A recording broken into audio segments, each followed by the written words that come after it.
Hi, welcome, bienvenidos, buenas tardes, good afternoon. I'm Dr. Adan Escobedo, Faculty Director for the Cross-Cultural Center here at San Diego State University in Imperial Valley, and joining me today. Hi everyone, good morning. My name is Rivera. I am the Director of Student Development and Activities at Imperial Valley College, and I'm also the Director for the Undocumented Student Program at Imperial Valley College. Thank you for being here today.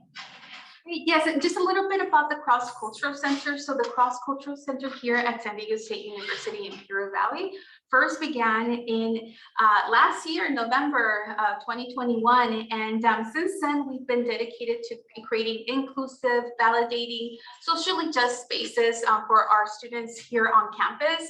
And what validating and socially just spaces looks like is that we are dedicated to validating, acknowledging, celebrating students' social identities, the intersections of their identities. So that includes race, ethnicity, sexual orientation, gender expression, and whether students are part of mixed immigration status families or not, and even if they cross the border or they don't cross the border.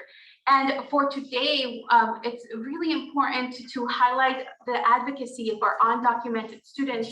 And this talk is dedicated to just that. And also important in regards to advocacy for undocumented students is collaboration. Collaborating not only on campus, but also collaborating between our institutions. And a part of that collaboration today is our undocumented program, the undocumented program at IVC. Would you like to share a little bit about the undocumented program? Sure, thank you. So the Imperial Valley College Undocumented Student Program at IVC, we serve all students, undocumented, AB 540, and also mixed status family. We offer free legal services. So we have a partnership with Jewish Family Services, you all do as well. We also have emergency funding for students. So if they ever encounter some sort of emergency, then we are there to support them. We also cover tuition if they're not able to receive financial aid. And we provide book scholarships, book funds. So anything related to their school necessities, we will provide that for students. We also created, it's an office, but we call it a center, a little baby center to provide a space for students to feel comfortable and safe on campus. We have paintings across the walls from students who painted, and faculty and staff what they believe undocumented students represents. And we do have Undocumented Student Action Week. That's a initiative for the California Community Colleges office, and all community colleges are doing events across their campus. And so this week is Undocumented Student Action Week, and we have multiple events on our campus. So tomorrow we have Artivism. We have an artist coming to campus, and we're going to be painting on campuses. And it's just like an awesome opportunity for us to increase awareness of undocumented students. And I believe it's important to have a partnership with SDSU-IV Valley, our local university. I'm a huge advocate for transfer students, and so I think it's important to have this collaboration, especially for undocumented students, so that it's a better transition for our students. They kind of know that we work together. We can bring the students here once they're ready to transfer over, and it's not just like we'll figure it out. I kind of believe in support throughout the entire process, and that's why we're here today. Yeah. And on the topic of support and advocacy, also is the of course, social justice, providing resources. So if any of you are interested in resources, whether it be HELS or even the Undocumented Resource Center at West Campus, we have information here. We also have sessions that we're going to be providing through the support of HELS for students to be able to talk to the higher education legal services. Maybe they have questions specifically to the DREAM Act or their status. So HELS will be here on campus tomorrow, and they'll be here from 11:45 to 12:45, but they're also going to have one-on-one sessions. And we have a flyer here for you for your reference if you want to come in, or maybe tell other students who are interested.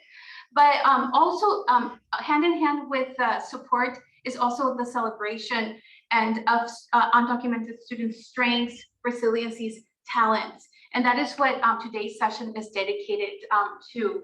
And before we dive into today's session. Just a little housekeeping items here. We are broadcasting, of course, via Zoom, but also this is an in-person session as well. So we have a watch party happening here at SDSU Imperial Valley. So for those of you who are in the in-person, please feel free to help yourselves to some lunch. We have some mole. Don't be shy. Please help yourself to some lunch. We also have index cards. So if you have questions as they come up for Adan, please feel free to write down your questions, give them to us, and then we'll address your questions at the end with the Q&A. But without no further ado, I want to pass on the mic to our student leaders and alum who are part of the Empoderación en Educación project.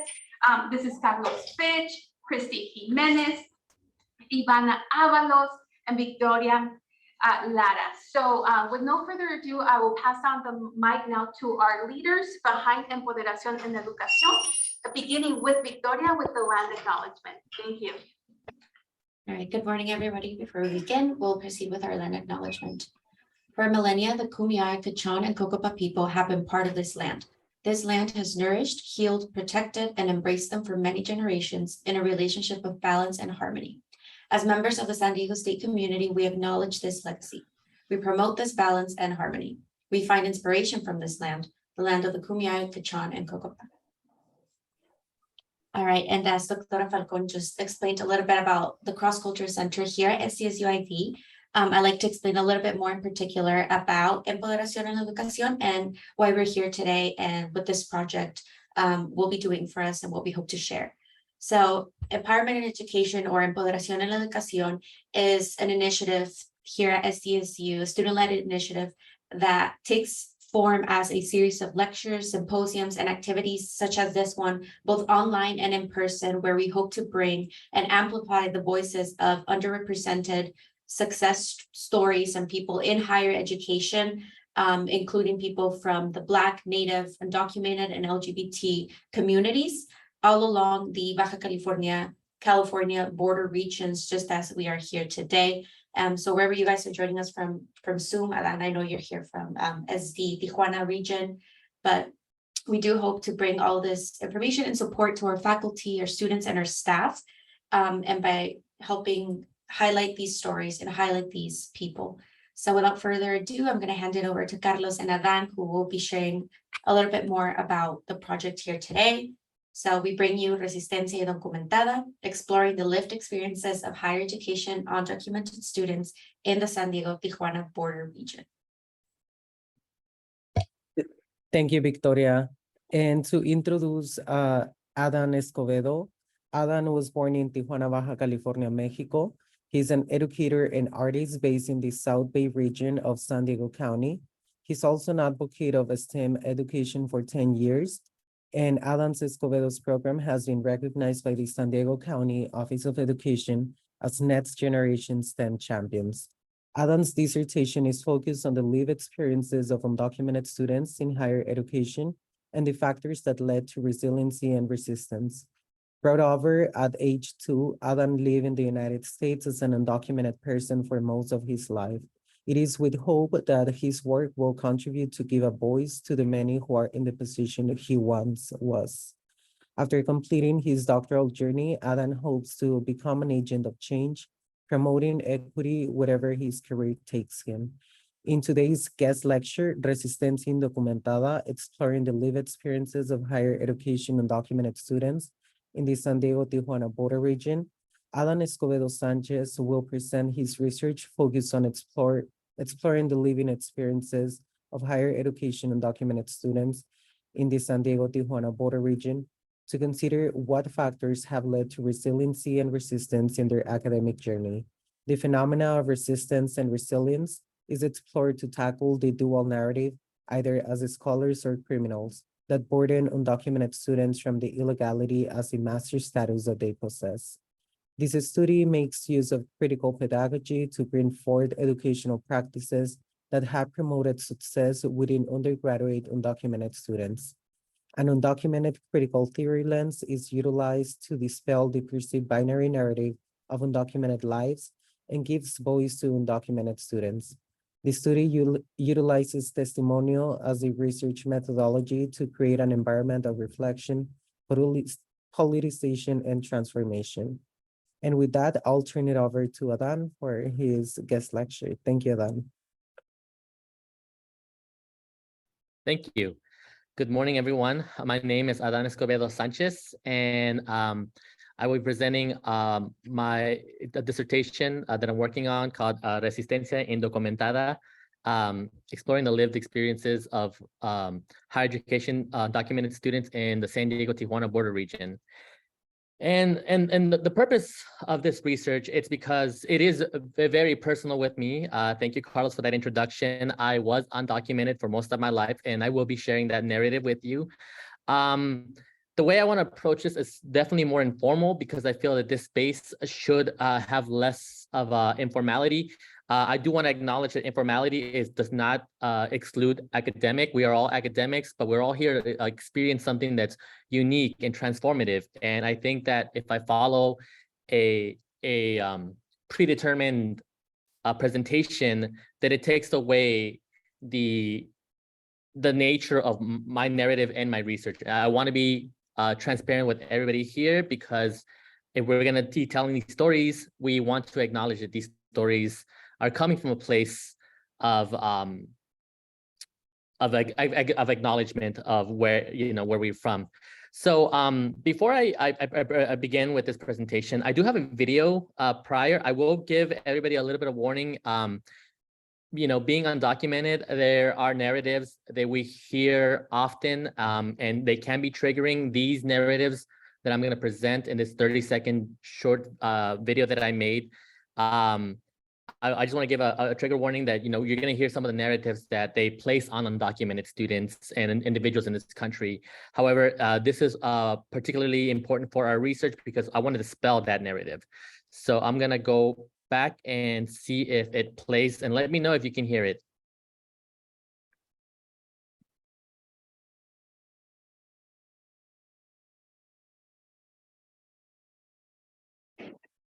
I am one of the 11 million undocumented.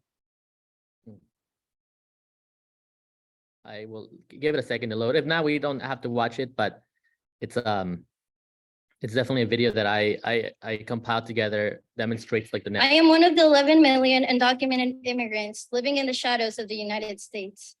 I decided to stand before you today and reveal these unexpected realities because this might be my only chance to convey the truth to all of you that undocumented immigrants are people. Okay, I'm just gonna go ahead and continue. So the video that I wanted to present, it tells a story of a recent high school graduate, or I will say recent 2016, which has been 6 years now, of a graduate who tells, she's a valedictorian and tells her graduating class that she is undocumented. That student dispelled one of her narratives to an audience that may not have been necessarily welcome. And within that video, we see footage of commercials that I saw growing up here in California. There was the Prop 187.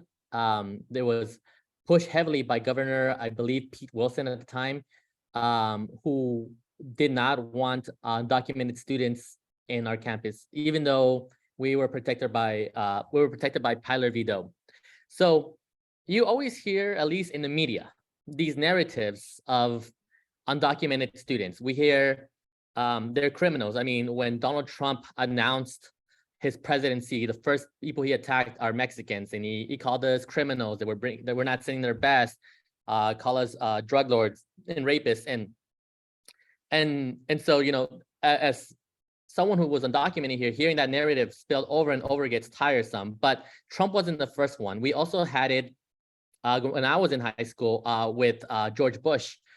George Bush also wanted to build a wall when I was a junior here in high school. And then we have the other narrative, which is the narrative of we are overachievers. We deserve to be in this country because it's merit-based. And that we have a lot of valedictorians, and a lot of us become lawyers and scientists and teachers. And that's a very good example of a positive I don't want to say stereotype, but a positive minority model that can still have a negative effect on us, because we're not all gonna be scientists and valedictorians and doctors. Some of us just want to be. This is our home. We've been here as long as we can remember, and this is the only place we know. And so to be told that we are either one side of a coin or another, to be said, hey, you fall within this criteria and you have to be that, it's kind of disheartening for those that just want to get by. You know, there's always just one at the top, and I think that situation puts us in a bind where we're competing against each other rather than working with each other. So my abstract then deals with the lived experiences of higher education students. My dissertation deals with the lived experience of higher education students, and it focuses on resistance and resilience. And it's actually something that people tend to see on opposite side of a spectrum, that even when coming up with the artwork, I was asked, is this resistencia or resiliencia? And I wanted to call it resistance because I believe that rather than being on opposite ends, resistance and resilience, they can work together, particularly for undocumented students, because we are resisting a form of systemic oppression to be resilient. This started off with critical pedagogy because I am a teacher and my idea has always been about having social justice in the classroom and helping students who are undocumented, such as myself, be able to go to college and endure college and graduate college and even go to graduate school. But it's now heading towards an emphasis towards undocumented critical theory, which is still a novel theory, but it's comes off from critical race theory, which I know right now is being demonized in this country, but focuses on the undocumented experience. And we're going to expand a little further than that.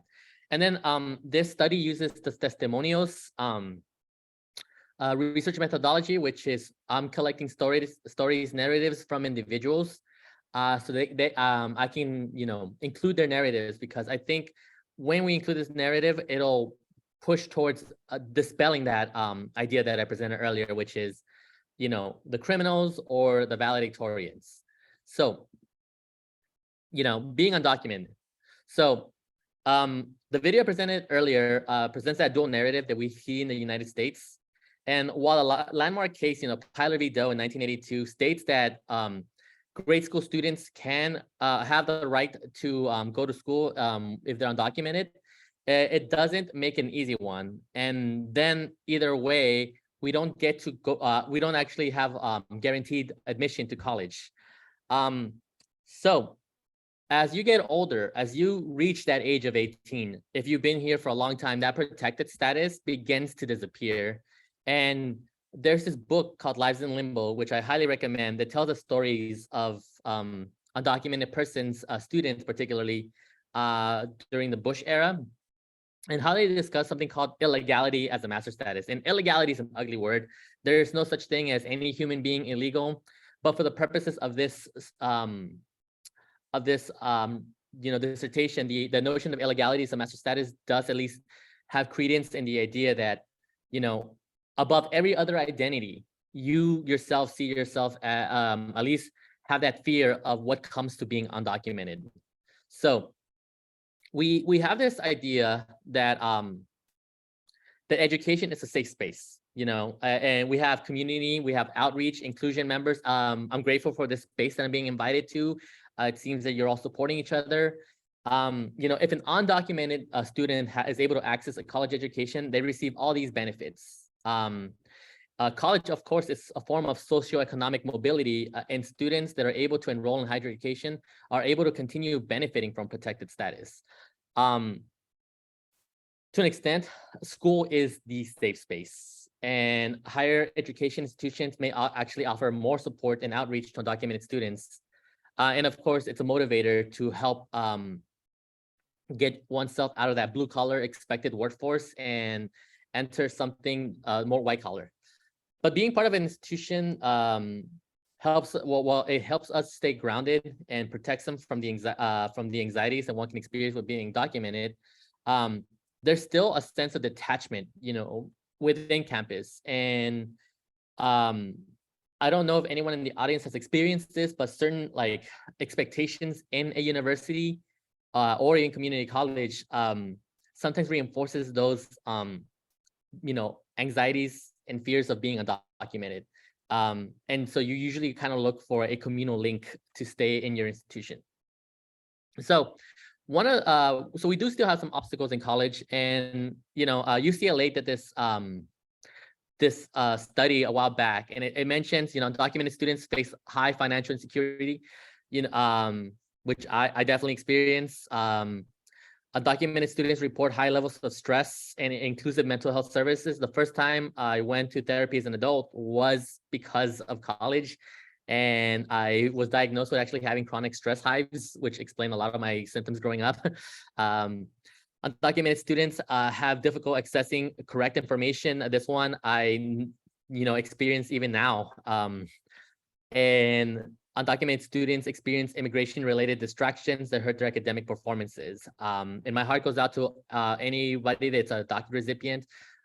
These are some of the distractions and anxieties that are constantly being attacked and given to us.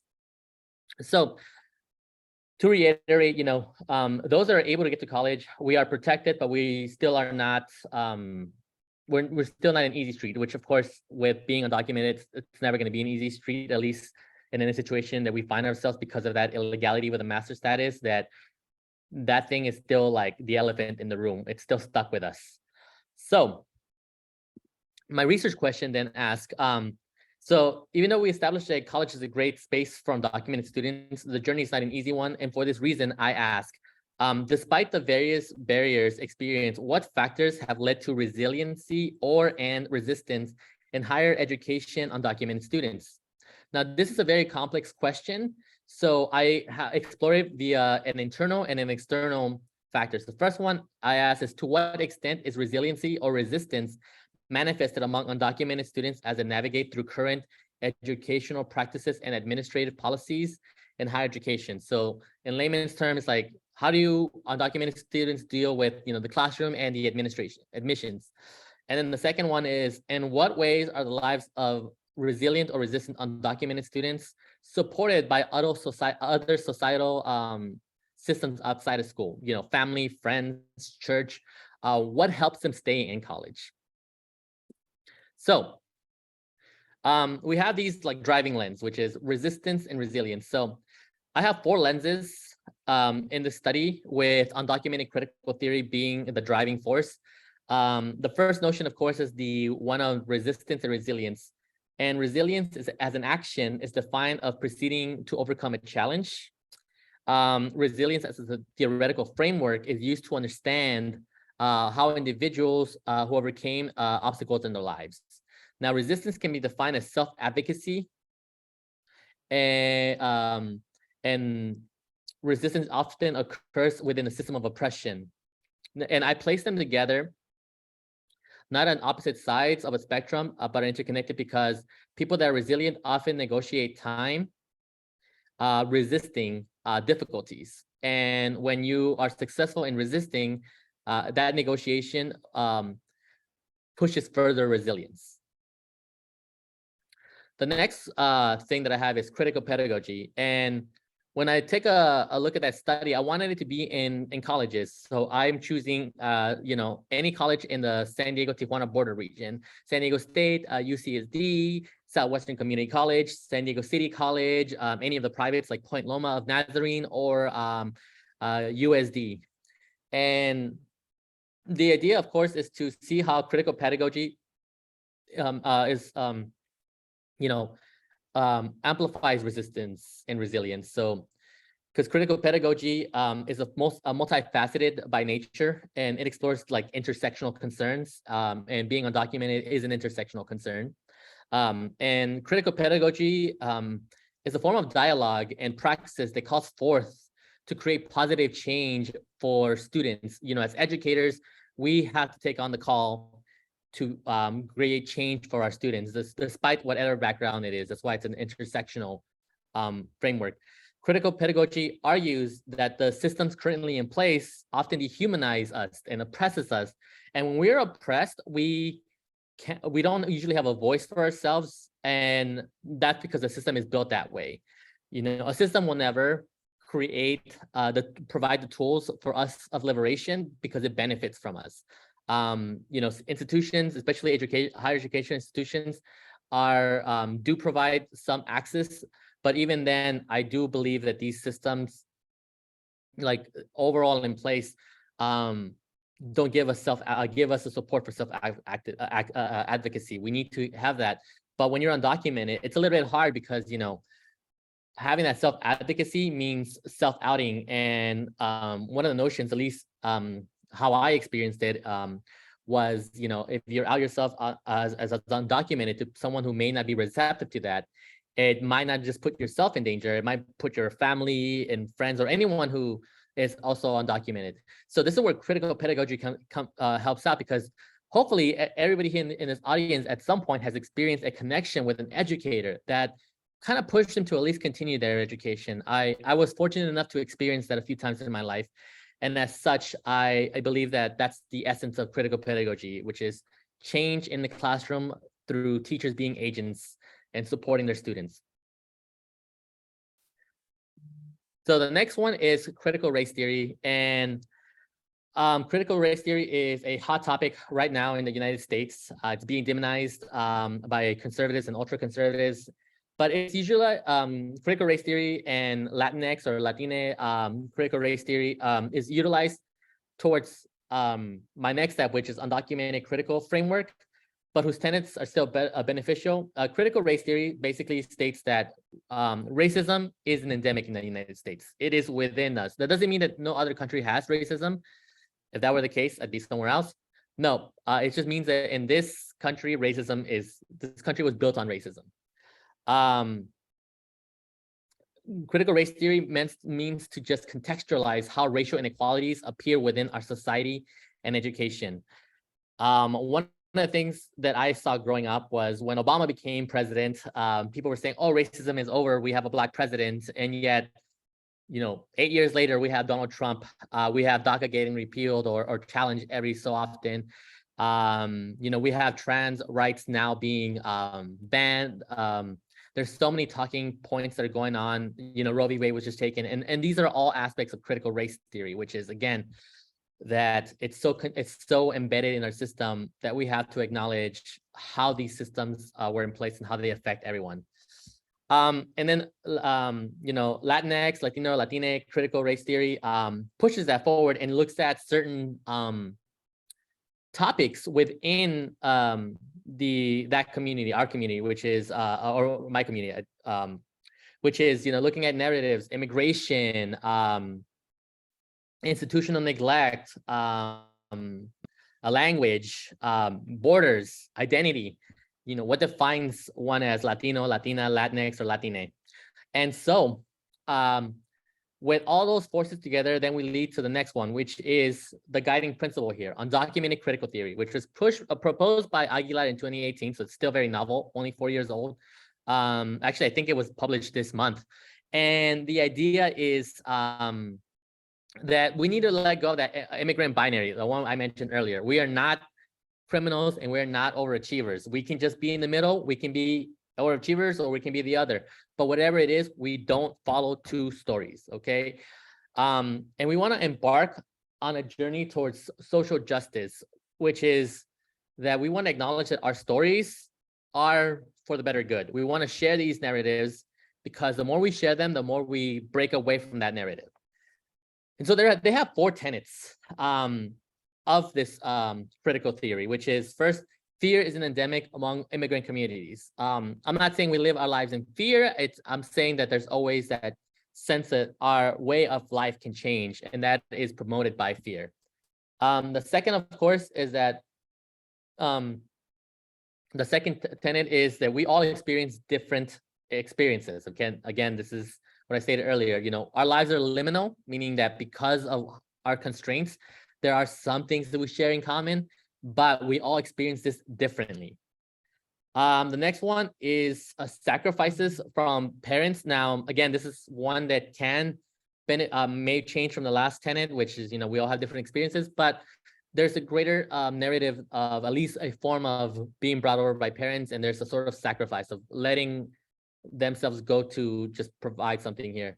And then lastly is acompañamiento, which is an embodiment of mentorship, working with someone in your life.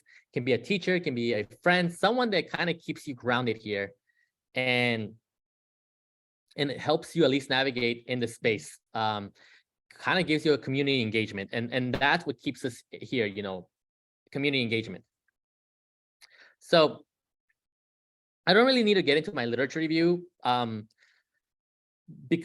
I do want to just quickly establish that there has been some research done in the last 10 years that talks about how you know, some of the changes, policies that have been provided to help for good still isn't enough. In California, we have AB 540, which was enacted around the time I started college. We have the Dream Loan Act. We have the California Dream grant, which is like the Cal grant. But even then, it's not enough. It's just not. We have to acknowledge that support has to come through not just financial, but physical, emotional. I will even argue spiritual. We all experience a form of academic threats, or at least there is a common, I don't want to say we all experience, I want to say there's a recurrent sense of academic threat, meaning that when you are in school as an undocumented person, sometimes you will experience moments where you see yourself as, might have to expose yourself to be undocumented. And that's always scary. And some of these things can be like, when you apply and they ask you, hey, where's your social security number? And you have to disclose, well, I don't have one, or I have an ITIN, or I'm undocumented. You know, this is a person you've never met who's gonna grant you that space, but now you have to let them know your situation. One of the things that does this helps, students at least be successful, of course, is academic support. Sometimes reaching out to an educator or professor, or even sometimes just the right admissions officer. Well, I will tell my story later. I like to say that if it wasn't for the very nice individual admissions lady at Southwestern Community College here in Chula Vista, who realized just by my body language that I was undocumented and just told me everything I wanted to know without saying I was undocumented, I wouldn't be here speaking with you all today. It took someone making that effort and making that connection. So academic support is great. And then lastly, the literature review talks about belonging, and how a sense of belonging is what keeps us here and also what keeps us grounded. I will say that when I wasn't connected with my classmates, when I was going through college alone, it made it harder for me to think I could stay in college. And so I just want to emphasize that, yeah, that's what the literature review talks about. So methodologies, using testimonials. I'm using testimonials because it's political and transformative in nature. It has me collect the data from my participants, and it gives them voice in the press, a voice of who are usually oppressed or underrepresented. And it disrupts public perception, which again, I'm trying to do. I'm trying to break away from that dual narrative. The point of testimonials is to allow someone to give me their narrative in their own terms. Even after I'm done collecting their data, I still will have that established rapport. And what we do is I will let them see what I wrote about them. And if they want to change anything, even though I have, audio recordings of it, I still will let them make their changes. And that is still technically valid data because it's their story. They get to tell their story the way they want to. And if I don't allow that, then I'm changing their narrative, even if it's, raw data. So, the way I'm doing this research, it's located in San Diego, Tijuana, and that's because I'm located in San Diego, Tijuana region. Participants are currently or recently graduated undocumented students with protected status. And what I mean by protected status is, students with DACA or any sort of form of deferred status. And the only reason why I had to go with this is because I want to be able to have my participants know that they are safe. I would love to work with undocumented students who may not have protected status, but as someone who, wasn't protected when he graduated, it's one of those things that I was hesitant to participate in anyway. Recruitments, I've done post recruitments of flyers at all, at least Southwestern and San Diego, USD, and I'm working at San Diego State and UCSD this week. And as I mentioned earlier, I will, get to know the students, let them know my narrative because at least I want them to know like where I've been, and see that there's at least a little bit of connection, maybe not commonalities, but at least connection. And this is my current timeline. I am hoping to finish this by May. I have to defend actually by April, so it might be sooner. And right now I'm still in the data gathering aspect.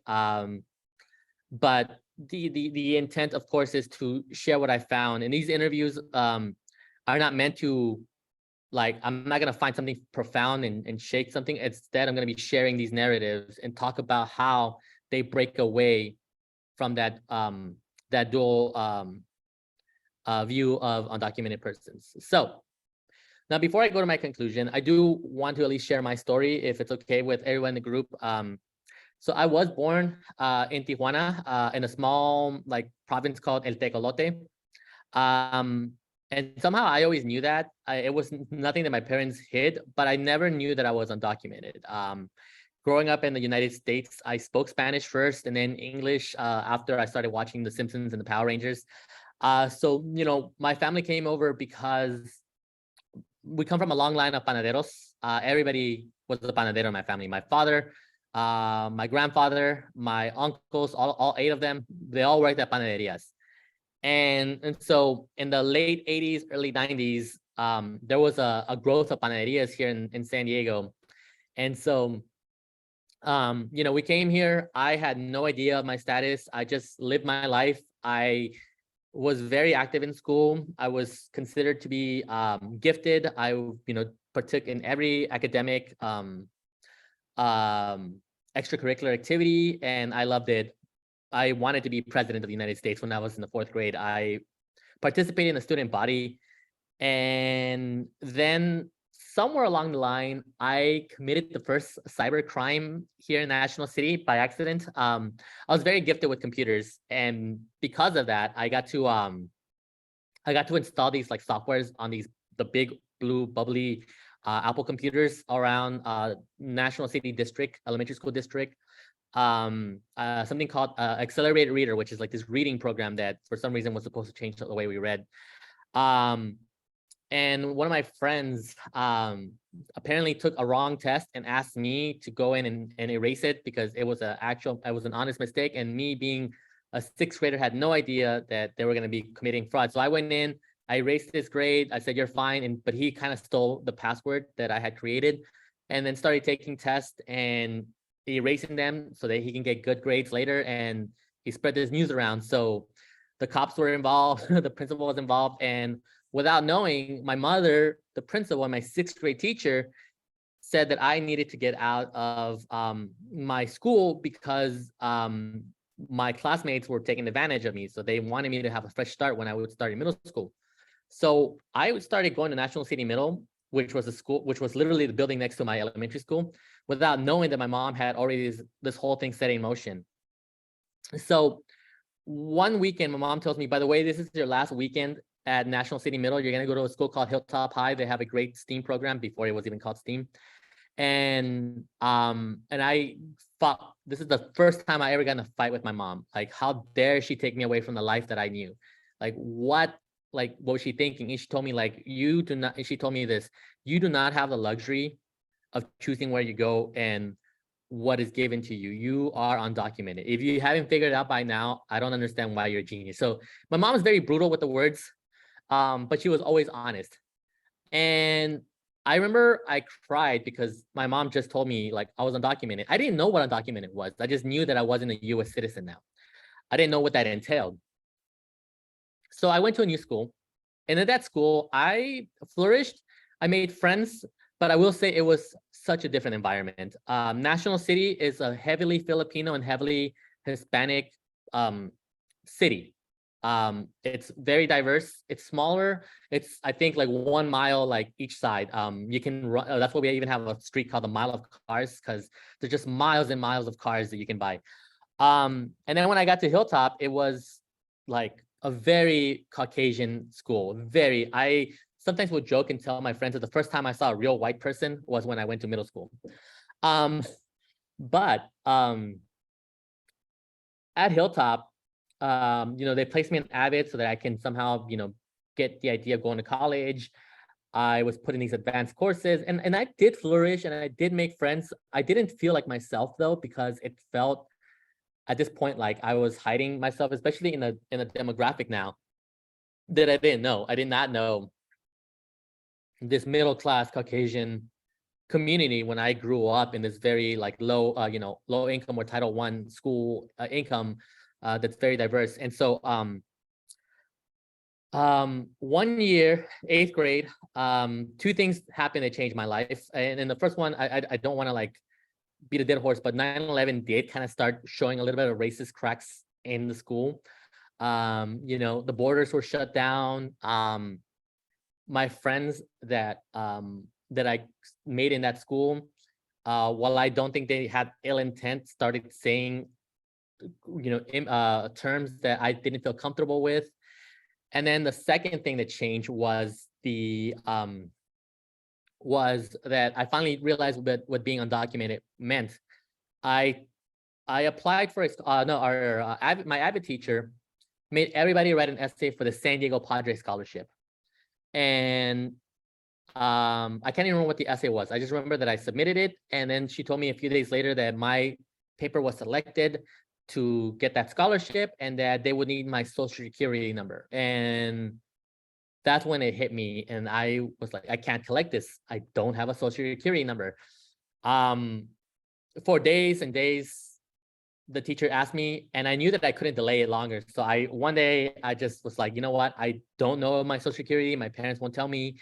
And I think she got the hint, but she was not subtle about it. She said like, so you don't have a social security, in front of the class. And I remember a few classmates laughing at me. I don't think they knew that I was undocumented, but I mean, because we're in middle school, and I don't think that's a reality that middle schoolers, at least at the time, thought, but I definitely knew.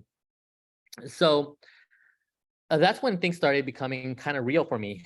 I started high school, and a lot of the things that I wanted to partake in, I couldn't do anymore because of time, because I had to be with my family. My family had just bought a bakery, and I had to work.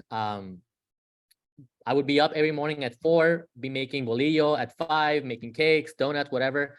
And then by 7 a.m., be ready to go to school, get out at 3, and then come back and, be the cashier for the day. I ran those books. I helped my family make bread and everything. It definitely tore my family apart, having a business, especially when you're undocumented. The idea of having a business sounds like the American dream. But I will say not everybody's meant for it. We had the skills, we had the talent, but some people in our family just weren't meant for it. And so all I can say without outing someone in my family is that the bad factors in our family were gone. I had to, my biological father was out of the picture for personal reasons, and I haven't seen him since 2003. But when my mom finally kind of like said, hey, you can go back to hang out with your friends in high school. It's like, I still don't know what to do. Like, I don't have friends. My life was this business. I put my entire identity in this, and school kind of became not a safe space for me, because as every year kept passing, I noticed that I was losing more rights. My friends started driving. I couldn't drive. I couldn't get a license. And this is at the height of like, the war on terrorism. I had classmates that wanted to vote for Bush, build a new wall. And so I just didn't feel safe in that environment. And so I was just always the friend that couldn't drive, and I couldn't do all of these things that everybody else was doing. I didn't want to go to grad night because, you would have to stop by that border check stop on the way to Anaheim. I didn't want to do anything.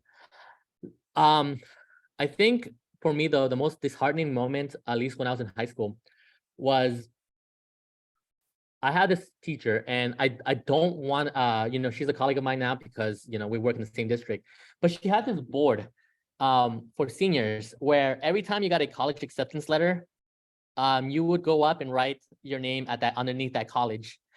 And I had received a few acceptance letters. Riverside, I received San Diego State because of the Compact for Success program. I received San Francisco, a few art schools, but I couldn't go to any of them. I had no idea about anything undocumented. I didn't know who to ask. This was a white school. This was a white school. That's all I'm gonna say. It was a white school that I went to. And so I had no one to connect.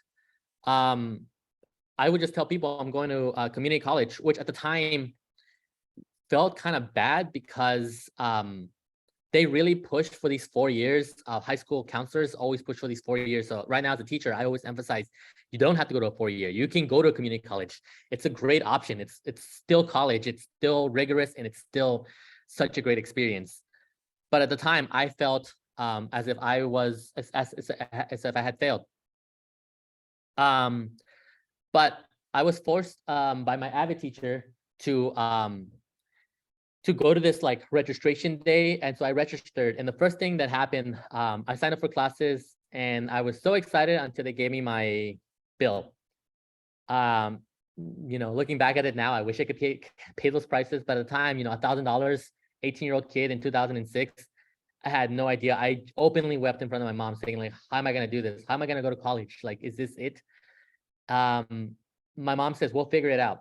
And that's where that story happens next, where I went one day and somehow one of the admissions persons was very kind enough to allow me to register, and gave me all the options of how to get funds as an undocumented person or how to pay for it. And my bill got smaller. I still had to pay, but it got smaller. I got to go to college. I actually met Dr. Falcon there in a psychology course that we took. And if anyone can attest to it, Dr. Falcon even knew that I was driven. I was driven by what I wanted to do next, because just opening that door, I knew what I wanted in life. I wanted to be a curator. I wanted to teach art history. I knew exactly what I wanted. That was 18-year-old self-me. I want something different now. But I was driven. And because of that, I was able to kind of work within the system and also resist it. There's a lot of things that these universities and colleges have in place for their students that could be manipulated, and I did manipulate them. One of them was something called cross enrollment, where if you have enough units in a community college, you can go to a university and say, hey, I want to take one course from you, and you just pay the community college price for that course. So I chunked away a lot of my undergrad courses at UCSD. I completed junior year slowly, but I kept going at it. The only reason why I didn't finish at UCSD is because they required me to stay there the full year in order to graduate, because you can't really audit and look at a transcript to graduate when you're not fully enrolled. And the Blue and Gold plan wasn't established for an undocumented person. And even though AB 540 was there, the Cal grant, the dream version of it, was not readily available yet.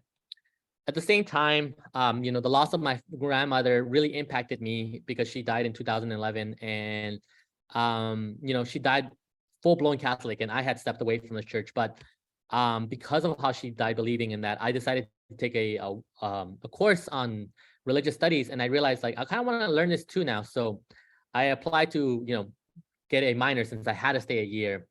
But even though I got accepted to UCSD, they still wanted that money, so I had to opt out. And so I just stood there waiting in limbo, trying to figure out, should I work at my job for many years, trying to be because I worked at Domino's for many years, and just save enough money, $7,000 at the time, just to go to 1 year of college. That's going to take me forever. Or I can apply at other universities. And so when I applied at UC Riverside, they not only accepted me, they gave me a grant. At that time, the Cal Dream Act was open, and they gave me that grant. And the DACA was just starting to launch off. Obama had just announced it, but my family was kind of weary, and the notion of well, they're gonna have your name now. It's gonna be in a government file, and if they ever decide to, they can just kick you out. So my family kind of avoided having getting their hands on in DACA. And so we used some of the money that I had saved up for college, and we hired a lawyer. We all hired lawyers for ourselves. And they were able to figure out a way for me to get a visa kind of nearing the end of my my senior year of college at UC Riverside. So it was one of the most stressful years of my life. And even though they gave me money, I still had to look for a job. Every single day I went to the student work study program, and I would be like, do you guys have a job? And sometimes they'd be like, yeah, we have a library job, but I knew that was not for me because I needed to eat. Like if I had a job, I needed to eat too. So I needed to work in the student halls, because at the time I figured, well, if you work in the student halls, they feed you, and then I can also go in early and pretend that I'm eating, that I'm clocking in early, but I can eat breakfast, then I can eat during work, then I can take some food from home and then eat it there on the days that I'm not working. So I was working at the food courts, and then I also worked in after school program in San Diego. So I'd be taking Greyhound buses every other weekend. I was doing a lot for someone.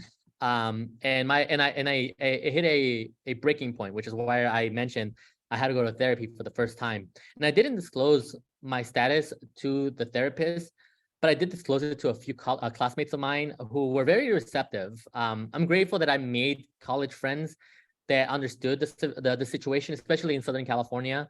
I do feel for undocumented students in other states who are not in a situation, in an environment that's welcoming, but at least I found a place. And I remember that when I graduated, it didn't feel real. It didn't feel like I had earned it, because it had taken so long that at that point, it just didn't seem like there was this grand moment for me. I don't know what I expected, but when I submitted my last paper, it didn't hit until I graduated, until I walked down that hall and I saw my mom and my family crying, that I realized, like, wow, this is where it was worth it. But the story doesn't end there. I was still technically undocumented. I had a visa, but I couldn't leave the country. I only had the right to work. I could still be stopped by immigration or ICE at any moment. And if they have any instance of taking me out, they would. But I had applied for grad school because at some point a professor mentioned it. And I always had heard like, oh yeah, I have a master's degree and I have a PhD, but no one ever actually talks about what it goes into getting a graduate degree. And until I kind of like advocated for myself and I say like, what is this? Someone tell me. And so I found a program at the University of San Diego that would accept me. And when I applied, I was still technically with that visa, and that visa had just expired like a week into the program. So I was back to square one. However, my lawyers were, very preemptive, and when it expired, they had already like signed a few documents, and I had received a green card. So, thanks to them, I was able to continue and benefit from a lot of the things that I wasn't able to, which I, at the time, that felt like it was a little bit too late. Like, when was this when I needed it? But looking back at it now, I'm still grateful for that situation. The unfortunate part, of course, is that what they don't tell you after you become a permanent resident or a U.S. citizen is that you still kind of start off fresh. I applied as one thing, and then the government finds out, or financial aid finds out, oh, well, that's not your status anymore. They take things away, and you have to reapply and hope that they still accept you, acknowledging that you are you and have always been you. And so that's where sometimes, even now to this day, hold on.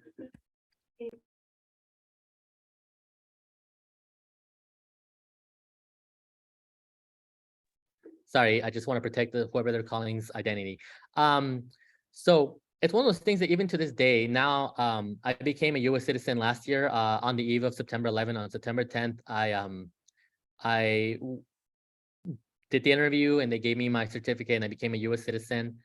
But even then, like a month into it, after I became a U.S. citizen, like I got a call from my university saying, hey, your grant's been removed. And I was like, what? And yeah, this whole thing, I had to go to these offices. So I'm still being impacted to this day by the repercussions of what it meant to be undocumented. But my narrative, and I'm only telling you a short narrative, there's so much more involved, like more. I actually had to write it about it because Dr. Falcon suggested in my dissertation, and it became like 16 pages of just raw storytelling. But my story, is unique, just as yours is unique. And I hope that just by telling you what I went through, that you're able to at least acknowledge that you're not alone in this. Hold on.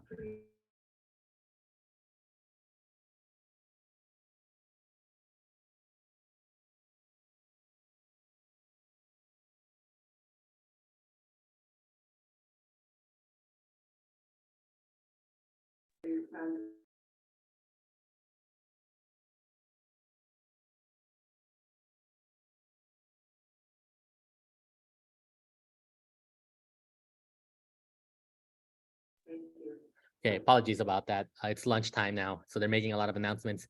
So I hope that this narrative at least shows that you're not alone.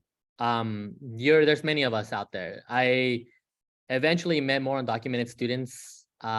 We didn't have a cross-cultural center. We didn't have an undocumented student. We didn't have DACA. I didn't even know the butterfly symbol until I started doing my research, because I don't want to separate, generations, Gen Z and millennial, but I will say that every circumstance is always evolving. I'm actually very grateful for Gen Z and Zillennials and even millennials that are more, that advocate for others, that are willing to make that fight. I unfortunately wasn't. It's one of my greatest regrets in my life. I didn't get to fight then. I'm hoping to fight now, because I hope that one day this will not matter. There is no such thing as an illegal human. There's no reason why me being born 15 minutes away from where I live and where I teach should make a difference. There's no reason why anyone being born anywhere matters. We're all humans here. We're all trying to strive to live a better life. And I hope that by sharing my narrative, and one day you share yours, that you can help someone's life be better. Thank you.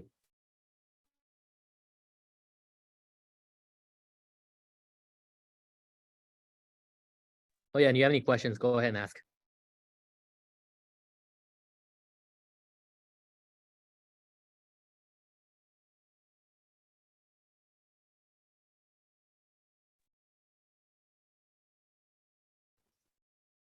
Yeah, Adan, thank you so much for your inspirational story, informative. We just had a round of applause here. We were muted, so you didn't hear us, but we're very much inspired, both for those of us who are tuning in online, as well as those who are in the in-person audience. So we're now opening up the floor to questions. So I do want to once again pass on the mic to our leadership team, who are facilitating the questions for this session. So for the audience, whether it be in person or online, please feel free to submit your questions. For the online audience, you can type your questions in the chat box. And for our in-person audience, you can write down your questions in your index cards and raise your hand, and I'll come over to get your index cards if you have questions that you want to submit.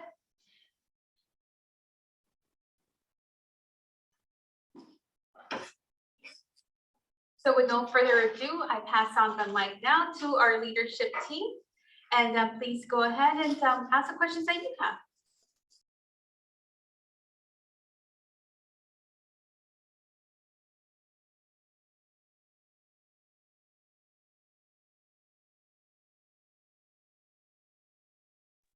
So we have a comment from Abel Macias, and I'm gonna read it. It says, "Es todo amigo, proud to call you my classmate. Much success in finishing your dissertation." Is there any? Oh. Yeah. I want to say thank you, Abel, for coming. Abel is actually from the University of San Diego. He's one of my colleagues. We're part of the first cohort here at the University of San Diego for education and social justice. We're all finding a topic, and actually, I want to thank people like Abel who have been supporting us in our program, because one of the things I didn't get to mention is, before I started writing my dissertation on being undocumented, I actually was still not being honest with myself, and I was actually going to write on a different topic, something that was close to it, but not really being undocumented. I was going to work on English language learning and how to support them, but it didn't feel genuine. I wanted to write about what I was passionate about, and I was definitely passionate about undocumented students, in college, because I know how tremendous that feeling is, just even enduring there. And so I wanted to write about that. So Abel, thank you for coming. It means a lot.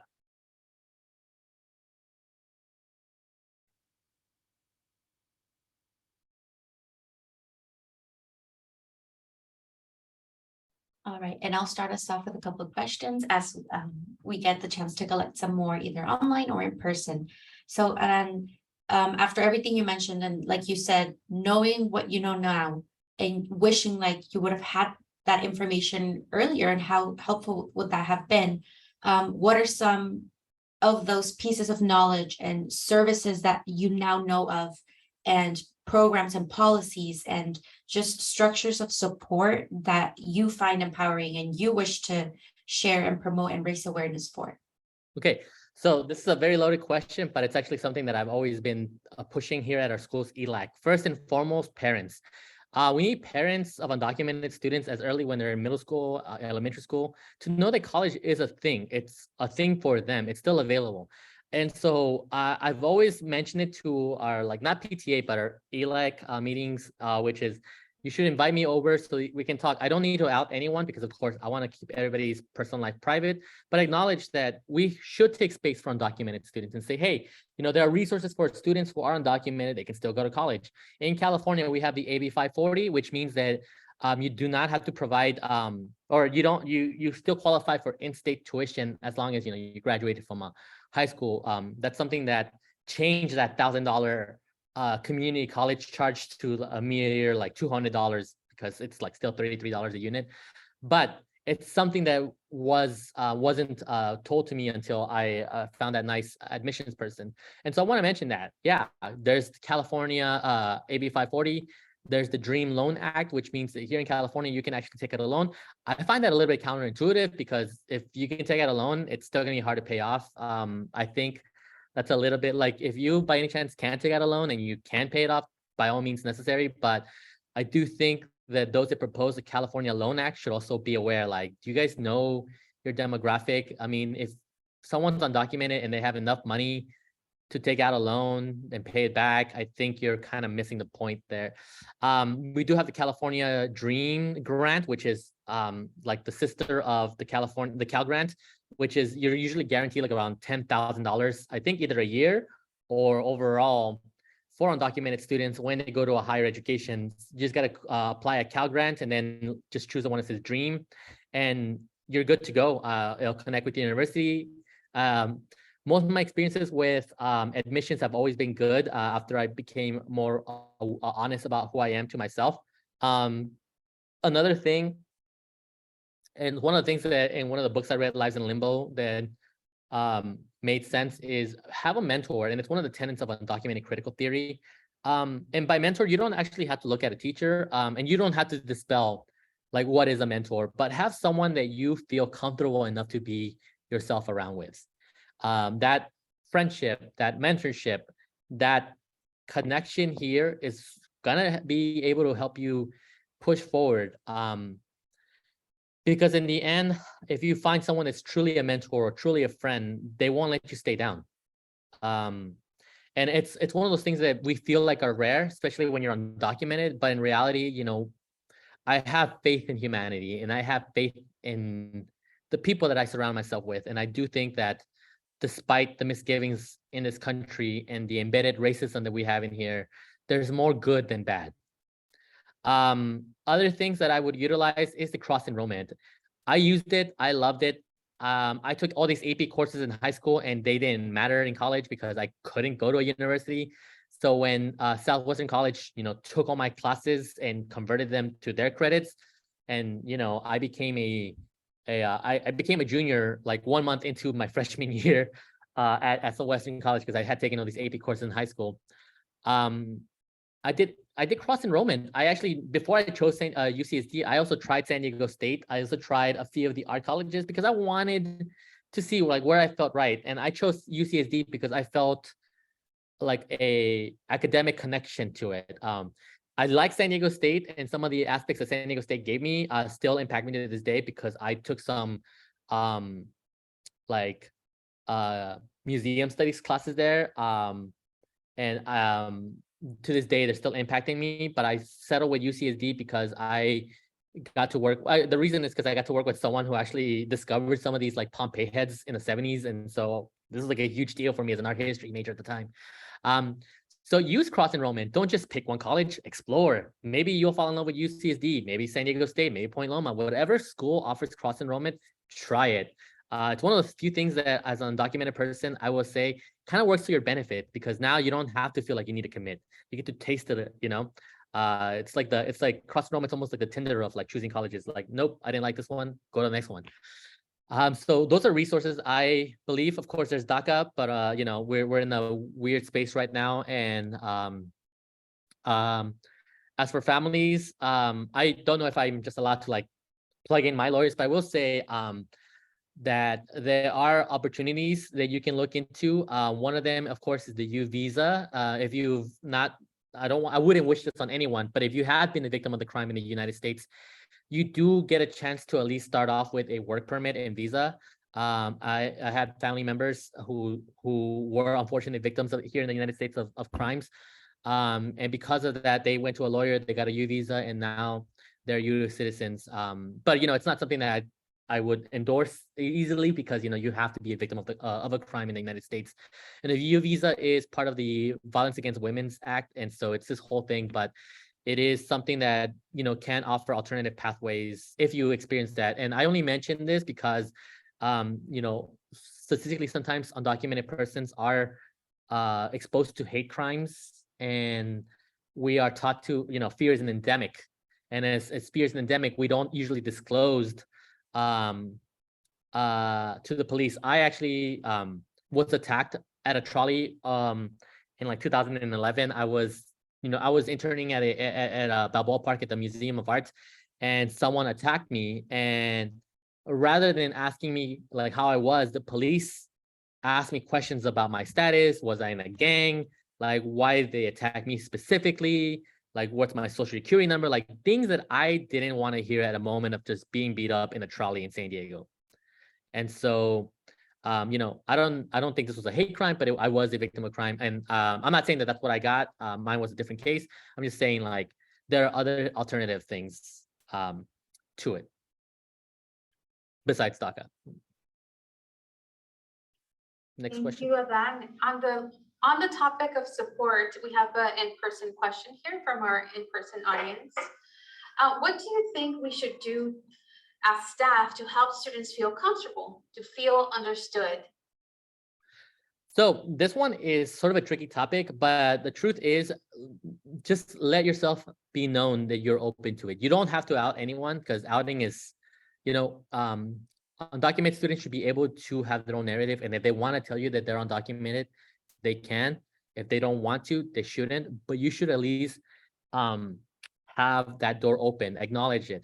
One of the things that I've seen some universities do, and I don't know if it's done at SDSU-IV, is the butterfly symbol. Some people put that sticker in their classrooms or on something and demonstrate, like, this is a space that we have opened for undocumented students. I'm gonna admit, you know, still learning about like that symbol.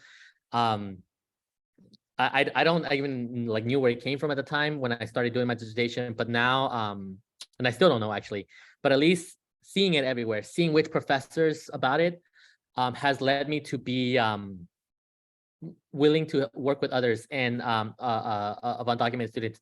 One thing I do want to emphasize, and this is another thing, there's a thing called forced intimacy. This is something you shouldn't do. This is one of the things. Don't have people share the narratives to absolve you as an educator. That means like, don't have them be that friend or that student be like, well, I am okay with undocumented persons and I'm absolved from all the sins of racism and institutional you know, oppression because I had a student tell their story in my classroom. I'm not saying that's what you guys are doing for me because I'm willing to share, but there have been instances in my life where I had to share my narrative with people who kind of took that as a moment to absolve themselves. Be like, see, I can't be racist because I listened to this person's story and now I get them. Like, no, you don't get us. You listen to us. This is still our narrative.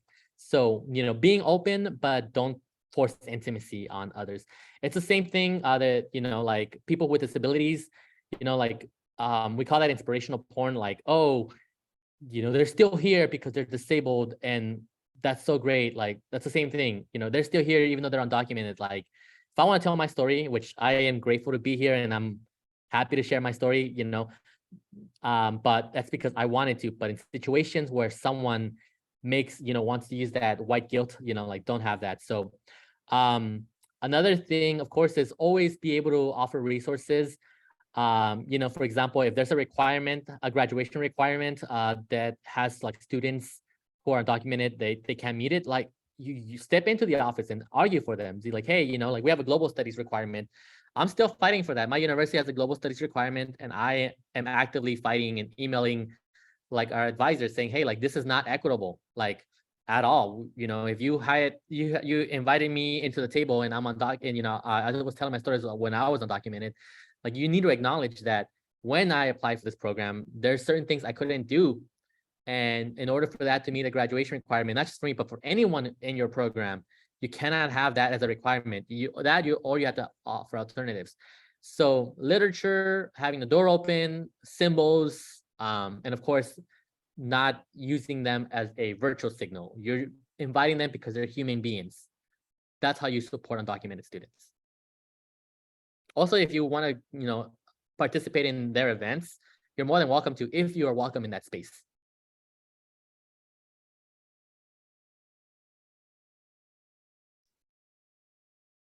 We have another question from our in-person audience, but before transitioning onto that question, are there any questions from our online audience? No, there's no more questions via Zoom.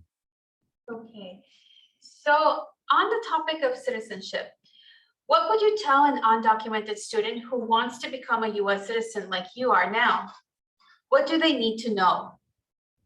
Okay.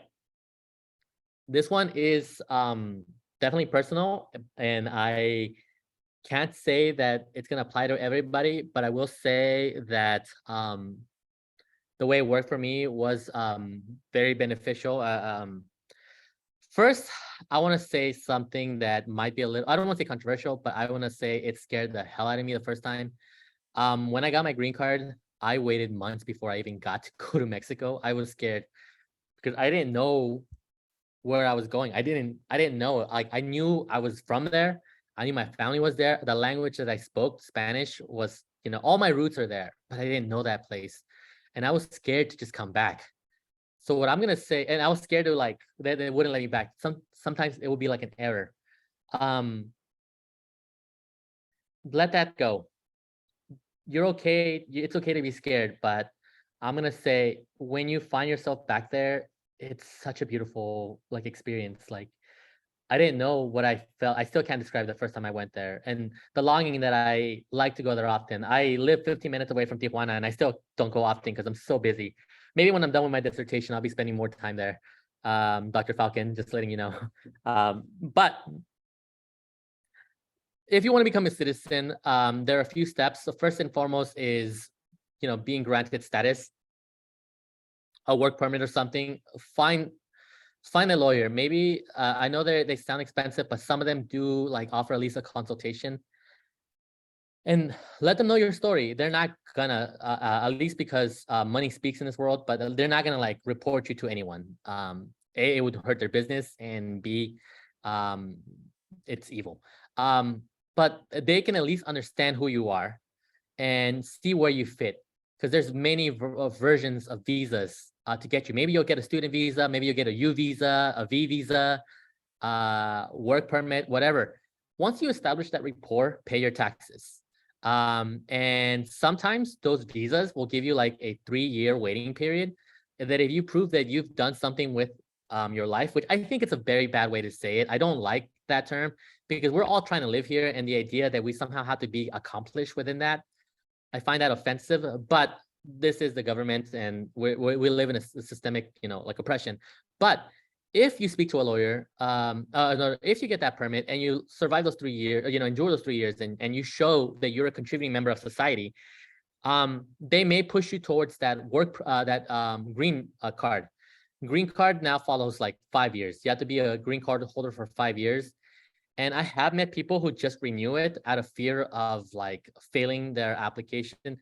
I will say my mom does not speak English perfectly. She passed the test.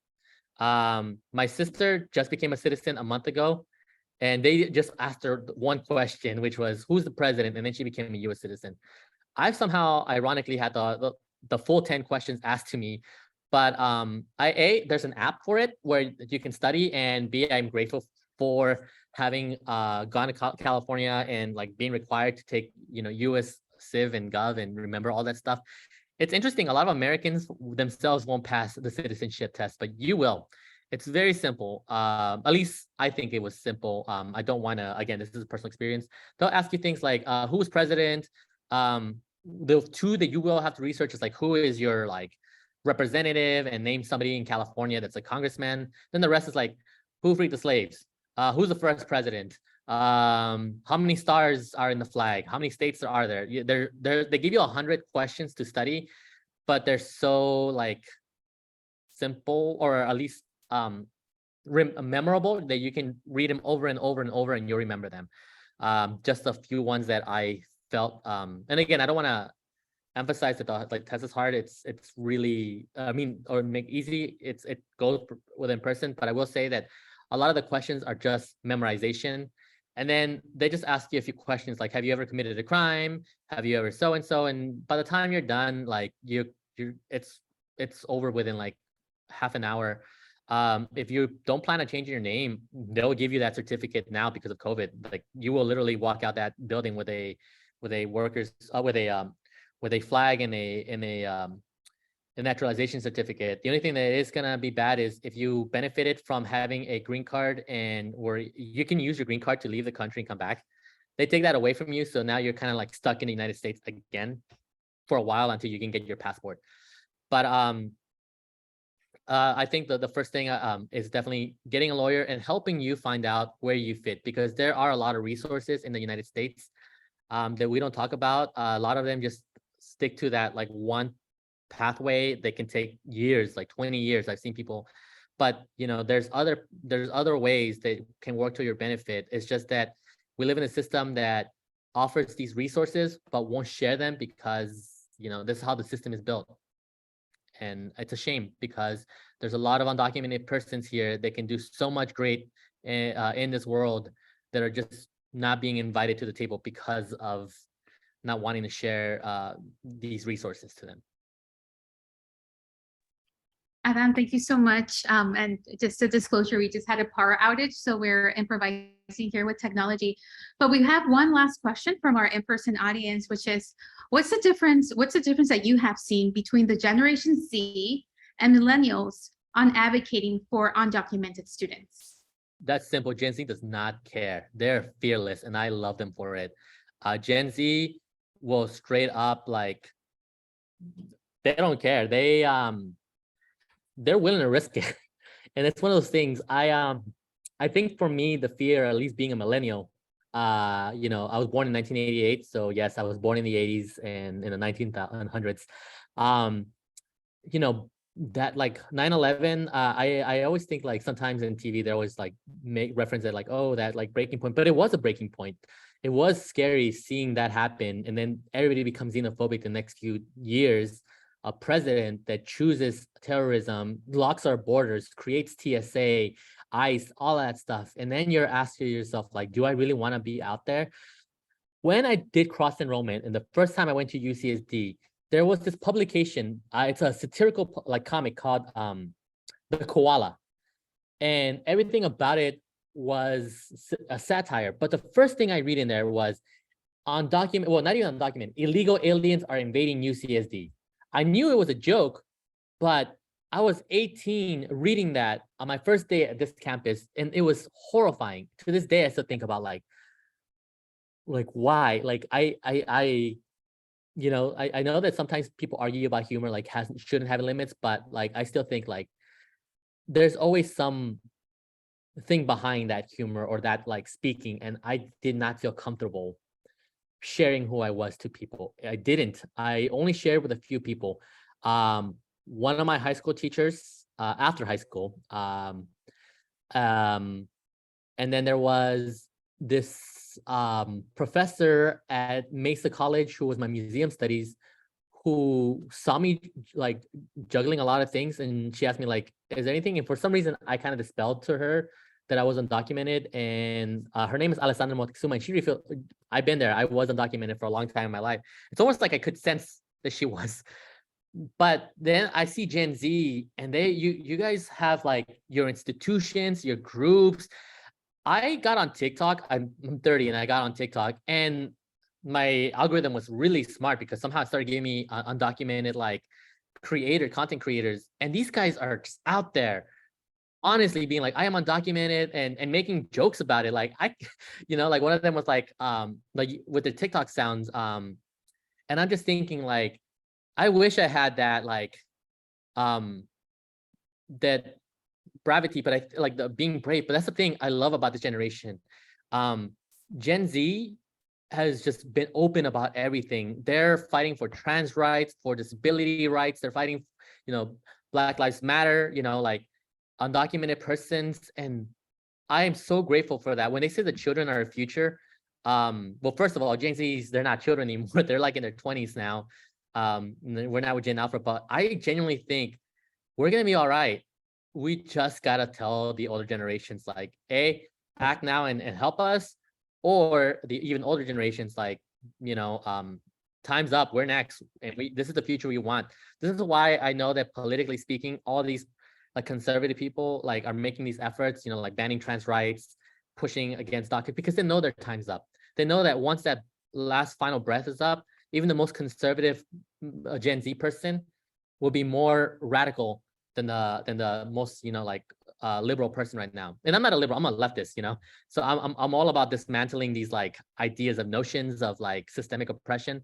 But I do think that the most centrist people, Gen Z, are going to be pushing. And I guess Abel was able to confirm Koala is racist, sexist, and homophobic. So I guess it wasn't a satire. I guess they were just being xenophobic. So now I know that moment, that thing that I felt in the first time I was at UCSD was a racist experience on campus. So Gen Z, save the world, save us, make the future better for all of us. And also help Gen Alpha get their act together. Thank you, Adan. Thank you so much for your presentation, and thank you to all the audience who is in person at SDSU Imperial Valley. And as Yareli said, tomorrow we have the last Undocumented Student Advocacy Week event at Imperial Valley College, and it is Activism Without Borders, just to relax and heal and just to practice our artistic skills. So you're all invited. It will be at 11:30 in the College Center at Imperial Valley College. Victoria, anything that you would like to add?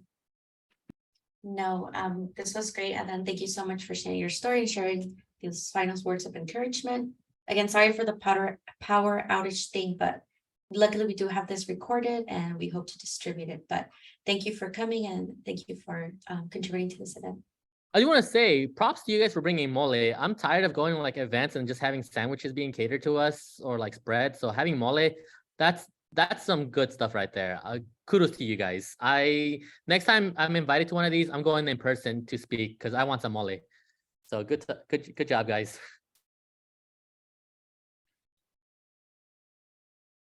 Also here at San Diego State University Imperial Valley, we are going to have the Higher Education Legal Services joining us tomorrow from 11:45 to 12:45 for group sessions, but also for one-on-one sessions from 1 to 2 o'clock. And that's going to take place for the group sessions at LA4, and then for the one-on-one sessions at N107. Well, thank you so much for all of you. And Adan, once again, thank you for your brilliance, your talent, and overall inspirational story. We wish you much success in your academic trajectory and final, I think, what is it, one more year for your doctoral studies. So congratulations on all of that. 6 months. You're all invited to graduation. Bye.